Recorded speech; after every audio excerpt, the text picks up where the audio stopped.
বর্ষার সময় পুরো এখানে জলে ভরা ছিল। এই যে একটা ছোট্ট ডোবা মতো পুরো জলে ভরা ছিল। এখানটাও সবাই মাছ ধরেছে, দিন 15-20 আগেও সবাই মাছ ধরেছে। ওই যে দূরে দেখো, এখনো মনে হচ্ছে যেন এই এত রৌদ্রের মধ্যে কত কুয়াশা, এখনো মনে হচ্ছে দূরে ওই জায়গাটা কেমন আবছা আবছা দেখা যাচ্ছে। এখনো এই যে জমিতে একটুখানি জল আছে, এখানটায় পাখিগুলো কি সুন্দর স্নান করছে। পুরো জলে ভরা ছিল, মাছ ধরতো সবাই, এখনো জল শুকিয়ে গিয়ে অল্প জল আছে। কি সুন্দর পাখিরা স্নান করছে। আর এই যে এখানে কিছুটা ধান পেকে গেছে, এখনো কাটা হয়নি, কাঁচা কাঁচা আছে। আর এখানে এই জমির ধানটা আবার পেকে গেছে বলে কেটে এখানে শুকাতে দেওয়া হয়েছে, ধান ঝাড়া হবে। কি ভালো লাগে, কয়দিন বাদে এই জমিতে পুরো সর্ষে চাষ হয়ে যাবে, হলুদ ফুলে ভরে যাবে। কত ভালো লাগে দেখতে শীতকালটায় মাঠে আসলে।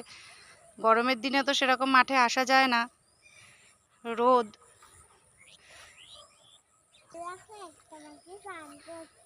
হ্যাঁ, একটা পাখি না, অনেক পাখি। এই জমিটায় পুরো জলে ভরা ছিল, মাছ ধরতো সবাই, এখন অল্প জল হয়ে আছে, পাখিরা স্নান করছে।